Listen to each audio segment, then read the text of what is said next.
고린도전서 1장 4절에서 9절까지 말씀, 저와 여러분이 한 절씩 교독하며 봉독합니다. 제가 먼저 봉독해 올립니다. 그리스도 예수 안에서 너희에게 주신 하나님의 은혜로 말미암아 내가 너희를 위하여 항상 하나님께 감사하노니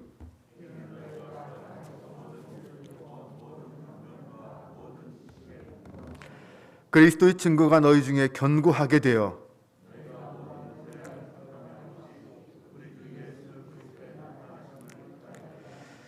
주께서 너희를 우리 주 예수 그리스도의 날에 책망할 것이 없는 자로 끝까지 견고하게 하시리라.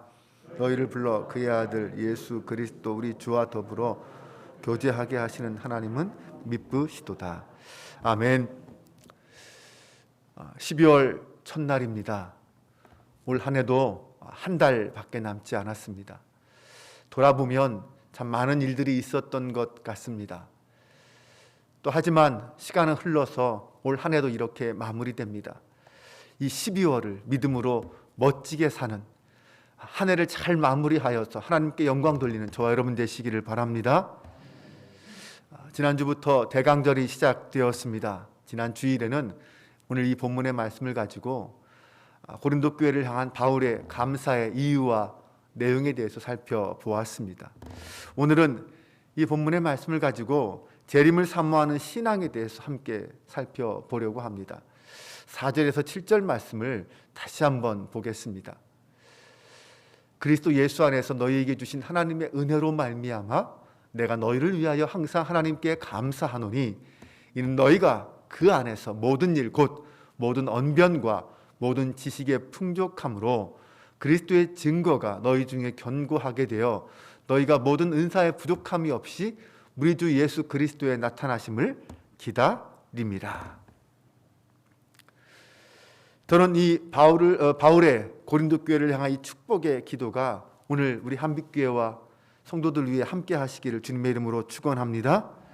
우리도 우리 안에 언변과 지식이 풍족하고 그리스도의 증거가 견고하게 되고 모든 은사의 부족함이 없이 예수 그리스도의 나타나심을 기다리는 신앙이 되어야 합니다.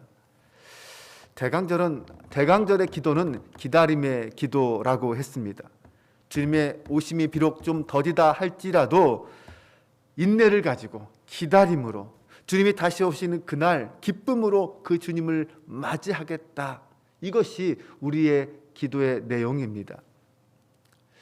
빅터 프랭클이라는 사람이 쓴 죽음의 수용소라는 책이 있습니다.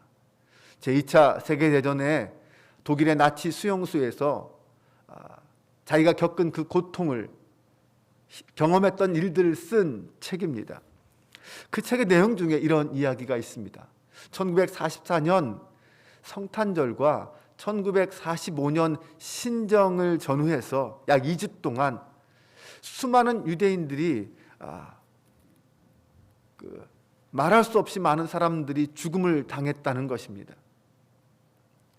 그런데 왜 그렇게 많은 사람들이 죽었을까요? 무슨 전염병에 걸린 것도 아니고 유명한 가스실에 들어가서 죽은 것도 아니었습니다. 감옥에 갇혀 있던 사람들은 이번 크리스마스나 신정이 되면 이제 좀 석방되어서 집으로 돌아갈 수 있을까라는 이 막연한 기대, 그런 기대를 갖고 있었습니다. 그런데 성탄절이 지나가고 신정이 돼도 풀려날 기미는 전혀 보이지 않는 것이었습니다. 그러자 너무 절망에 빠져서 마음의 병이 걸려 시름시름 앓다가 그냥 죽임을 당했다는 것입니다. 기다림은 희망이 있을 때 가능합니다. 희망이 있으면 기다리게 되어 있습니다. 하지만 희망이 사라지면 기다림은 사라지고 절망이 찾아오기 시작합니다. 정말 너무 안타까운 일이었습니다. 사실 그들이 조금만 더 기다렸다면 그들은 얼마나 좋았을까요? 그로부터 4개월 후에 독일이 항복하고 2차 대전이 끝납니다. 그러면서 수용소에 갇혀있던 유대인들은 다 석방되어서 집으로 돌아갈 수 있게 됩니다. 기다린다는 것은 사실 우리 인간이 가지고 있는 중요한 덕목 중에 하나입니다. 특히 주님을 믿는 그리스도인들은 오래 참고 기다리는 인내가 필요합니다. 성경에서는 우리 성도들에게 인내를 아주 중요하게 강조합니다. 고린도전서 13장을 보면 거기에서 사랑의 특징을 이야기할 때 사랑은 오래 참고에서 시작해서 사랑은 견딘다라는 거에서 끝난다고 했습니다. 또 우리가 알듯이 성령의 9가지 열매 중에서 오래 참음이 있습니다. 그만큼 이 인내, 오래 참음은 성도에게 아주 중요한 덕목입니다. 특히 주님의 재림을 기다리는 성도는 무엇보다 참고 기다리는 꾸준한 인내심이 없다면 결코 주님을 기다릴 수도 만날 수도 없습니다. 솔로몬은 잠언 20장 22절에서 이런 말을 했습니다. 너는 악을 갚겠다 말하지 말고 여호와를 기다리라. 그가 너를 구원하시리라. 하나님이 움직일 때까지 기다리라는 것입니다. 하나님의 사인이 있을 때까지 기다리라는 것입니다. 성급하게 내 마음대로 내 욕심대로 움직이지 말라라는 거죠. 네, 하나님은 약속하셨습니다. 우리의 구원을 약속해 주셨습니다. 그러므로 우리의 구원이 우리 가운데 임할 때까지 기다리는 것, 그리고 그 약속을 믿고 기다리는 것이 중요합니다. 12월을 시작하면서 우리는 성탄절을 기다립니다. 우리 그리스도인들이 가장 사모하며 기다리는 절기 중에 하나죠. 그러면서 우리는 스스로 지난 한 해 동안의 나의 삶을 돌아보고 주님 앞에서 결산하는 마음으로 기다릴 수 있어야 합니다. 주님 앞에 섰을 때에, 우리가 주님 앞에 섰을 때에 분명히 결산할 터인데 주님 앞에 섰을 때에 어떤 모습으로 서야 할까요? 책망할 것이 없는 성도가 되어야 할 것입니다. 사실 누구든지 칭찬 듣기를 좋아하지 책망 듣기를 좋아하는 사람은 없습니다. 더구나 주님이 재림하셔서 심판하실 그때에 칭찬을 들어야지 책망 들어서야 되겠습니까? 우리가 잘 아는 달란트 비유를 보면 거기에 5달란트와 2달란트를 받아서 갑절로 남긴 2사람에게 주인이 칭찬하는 말이 있습니다. 잘하였도다 착하고 충성된 종아, 내가 작은 일에 충성하였으면 내가 많은 것을 맡기리니 내 주인의 즐거움에 참여할지어다. 하지만 반면에 아무것도 남기지 못하고 땅에 묻어두었던 종, 그 종에게는 책망의 말이 있습니다.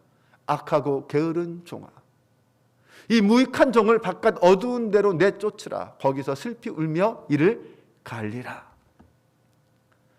우리는 책망을 들어야 하겠습니까? 아니면 칭찬을 들어야 하겠습니까?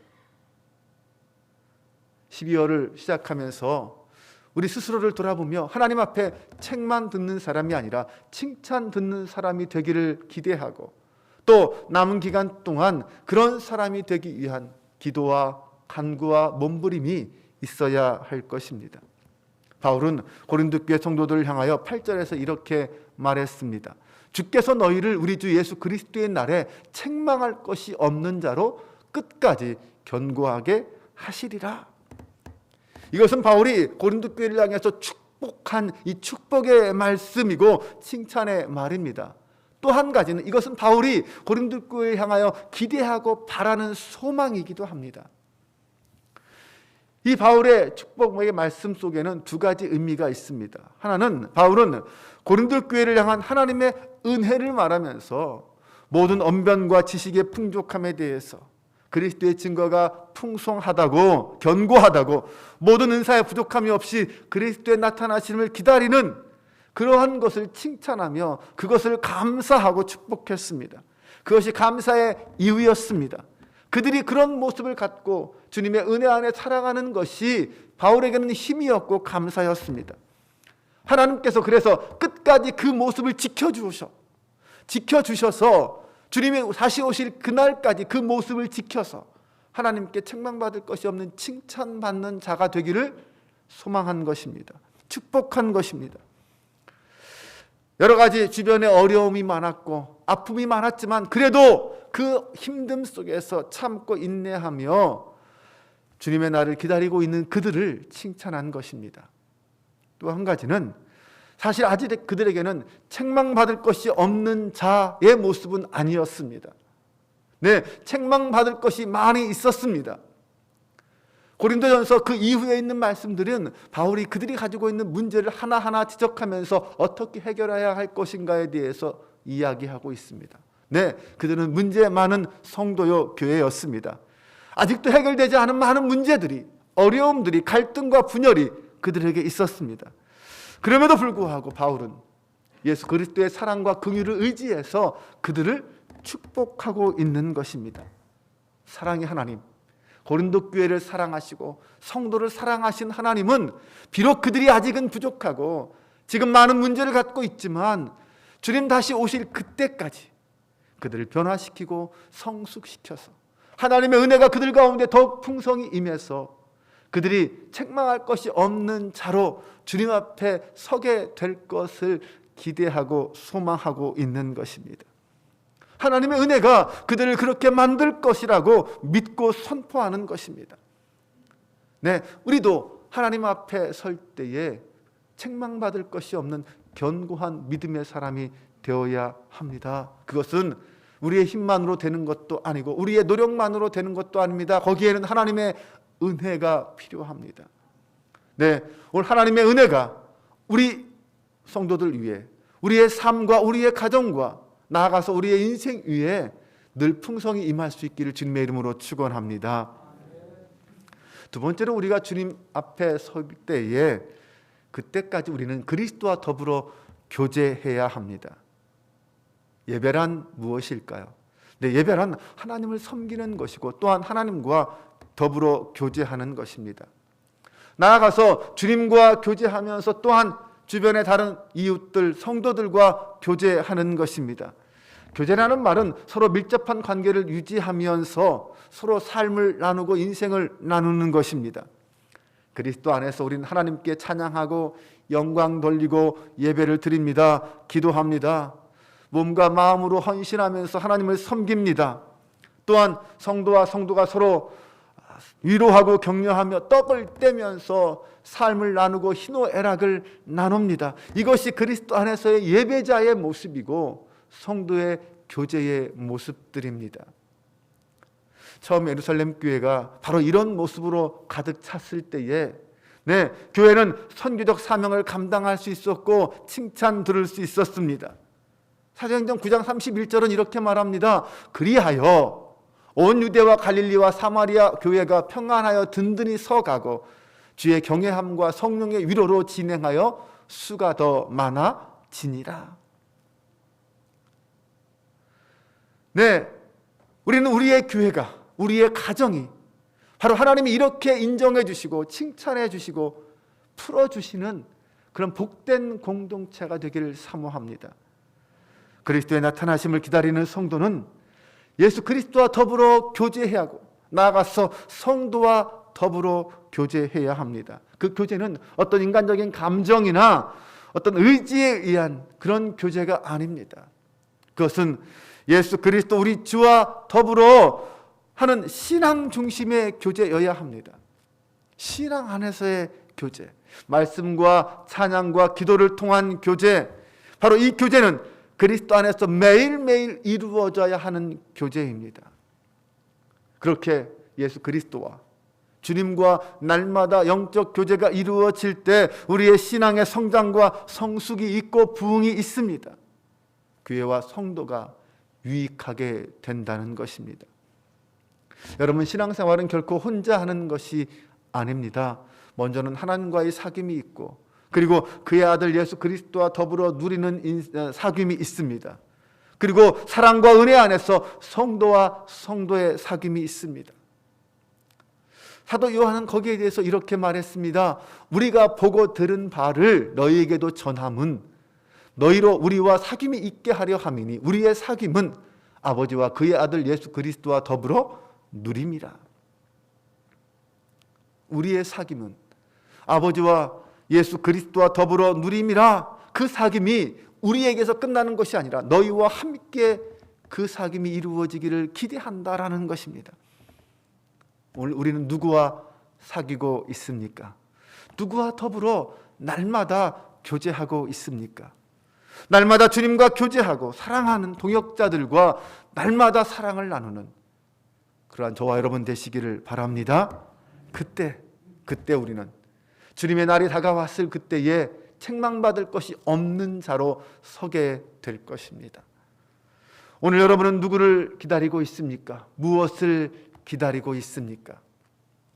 헛된 꿈을 꾸지 말고, 헛된 희망을 가지지 말고, 헛된 것을 기다리지 말고, 오직 다시 오실 주님을 기다리는 저와 여러분이 되시기를 바랍니다.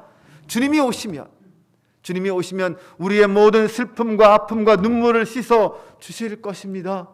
주님이 우리 안에 충만히 임하게 되면 수고하고 무거운 짐이 다 주님의 것으로 옮겨지게 될 것입니다. 우리 영혼의 아픔과 고통도 치유받을 수 있을 것입니다. 주님이 오실 때까지 인내하며 기다릴 때 우리는 주님이 다시 오시는 그날에 그 어린 양의 혼인잔치에 기쁨으로 참여할 수 있게 될 것입니다. 이제 말씀을 정리합니다. 주님의 나타나심을 기다리는 성도는 주님 앞에 섰을 때에 책망받을 것이 없어야 합니다. 또한 주님과 더불어 날마다 교제해야 합니다. 주님의 나타나심을 간절히 기다렸다가 기쁨으로 주님을 만날 수 있는 성도가 되시기 바랍니다. 그리고 그 주님을 만났을 때에 착하고 충성된 종아, 너도 내 주인의 즐거움에 참여할지어다. 이런 칭찬의 말을 듣는 저와 여러분 모두가 될 수 있기를 주님의 이름으로 축원합니다. 기도하겠습니다. 아버지 하나님, 우리에게 다시 오시겠다고 약속하신 주님께 감사를 드립니다. 다시 오셔서 우리의 구원을 완성하실 주님을 찬양합니다. 사랑의 하나님, 주님 다시 오실 때까지 흠없는 주님의 자녀로 굳게 서게 하여 주옵소서. 주님이 우리에게 은혜를 베푸셔서 온전하여 책망할 것이 없는 자녀로 세워 주옵소서. 무엇보다 우리 자신이 주님 앞에 설 때에 부족하지 않은 모습으로 서기 위해 날마다 주님과 동행하며 더불어 주님과 사귀게 하시고 세상 유혹 시험에 흔들리지 않고 인내하는 신앙을 주옵소서.